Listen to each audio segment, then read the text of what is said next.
नमस्कार दोस्तों, हमारे चैनल के अंदर आपका स्वागत है।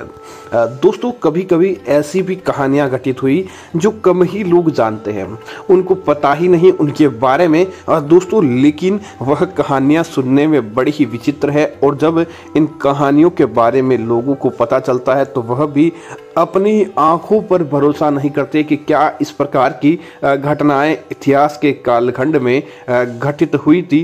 दोस्तों, हाँ, बिल्कुल ऐसी घटनाएं इतिहास के कालखंड में घटित हुई थी। आखिर ऐसा क्यों हुआ था, ये जानने के लिए देखिए इस पूरे वीडियो को। उसके बाद ही आप कमेंट करके बताएं कि क्या इसके अंदर कितनी सच्चाई है।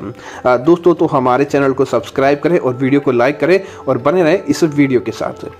दोस्तों, एक बार भगवान महादेव अपनी दोनों आंखें खोलकर इस धरती पर किसी प्रकार की मंथन की बातें अपने दिमाग के अंदर मन ही मन सोच रहे थे। तभी अचानक माता पार्वती का आगमन होता है और माता पार्वती ने एक ऐसे पुत्र को भी जन्म दिया था जिसे कम ही दुनिया जानती है।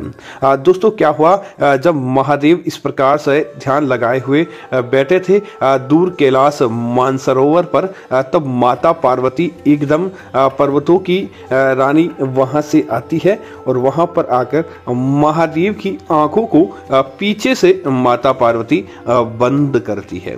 तब दोस्तों, जैसे ही माता पार्वती इन आंखों को बंद करती है, इस धरती लोक पर पूरा का पूरा अंधकार छा जाता है और पूरी धरती अंधकार के अंदर ही लिप्त हो जाती है। इसी वजह से महादेव का इस अंधकार के कारण तीसरी आंख उनकी अपने आप ही खुल जाती है। और दोस्तों, जब तीसरी आंख खुलती है तो धरती पर प्रकाश तो वापस आ जाता है, लेकिन वह तीसरी आंख खुलने की वजह से धरती लोक पर बहुत सारी उष्णता बढ़ जाती है, बहुत ही सारी गर्मी धरती लोक पर पैदा हो जाती है। तब इस गर्मी के कारण माता पार्वती के हाथों में पसीना आ जाता है। जब आंखें बंद किए हुए होती है माता पार्वती, और उन आंखों की गर्मी के कारण जो पसीना होता है उससे से एक पुत्र का जन्म हो जाता है।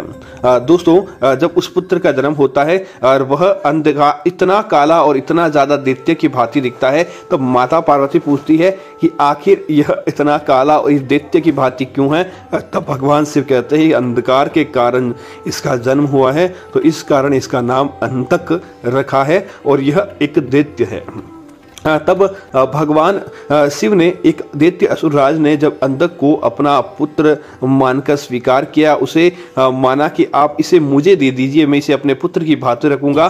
तब असुरराज ने अपने साथ ले लिया और अंधक भी वहां पर पला बड़ा और रहता हुए बड़े बड़े काम करते हुए वह असुरराज बन गया और वह असुर काम करने लग गया। तभी उसने भगवान ब्रह्मा जी की भक्ति की और भगवान ब्रह्मा जी से आशीर्वाद मांगा कि मुझे इस संसार के अंदर अमृत्यु का वरदान दे, कि मेरी मृत्यु कभी भी नहीं हो और मेरी मृत्यु केवल यही हो कि जब मैं यौन भावना की दृष्टि से अपनी माता की तरफ देखूं। अंधक राज को पता नहीं था, उसे लगता था कि मेरी इस संसार के अंदर कोई माता है ही नहीं, क्योंकि बचपन के अंदर ही उसे असुरराज लेकर आ गए थे। तब उसने इस प्रकार का वरदान को मांगा ताकि न तो उनकी माता होगी और न वह कभी मर पाएंगे। तब दोस्तों, असुरराज इस धरती पर बड़े बड़े अंधक काम करता गया। तब एक बार उसका विवाह की उसके अंदर इच्छा हुई और वह एक संसार की सबसे सुंदर स्त्री के साथ विवाह करना चाहता था।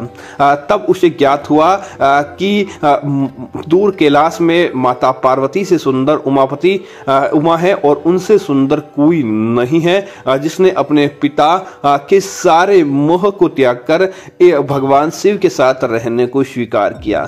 तब अंधक राज माता पार्वती के पास चले जाते हैं और अपने विवाह की कामना करते हैं माता पार्वती के साथ। तब इसी बीच महादेव का आगमन हो जाता है और महादेव को पता होता है कि वह अंधक राज है और अंधक ही उनका पुत्र है। यह देखते ही अंधक वहीं पर भस्म हो जाता है और वह अपने आप ही मृत्यु की प्राप्ति कर लेता है। दोस्तों, यह एक ऐसी घटना है जिसके कारण आप देखेंगे कि किस प्रकार, लेकिन ये सत्य बात है जो कई प्रकार से बार बार हमारे सामने आती है। और इस बात के बाद दोस्तों ऐसे असुरों का अपने आप ही समापन होने लग जाता है, जो इस प्रकार की भांति अपने मन के अंदर इस प्रकार के विचार लेकर आते हैं। ऐसे असुर इस संसार के अंदर बहुत ही ज़्यादा दुख पाते हैं। दोस्तों यह घटना थी, आपको कैसी लगी कमेंट बॉक्स के अंदर जरूर बताएं, और साथ ही साथ हमारे वीडियो को लाइक करते हुए चैनल को सब्सक्राइब करना ना भूलें। धन्यवाद।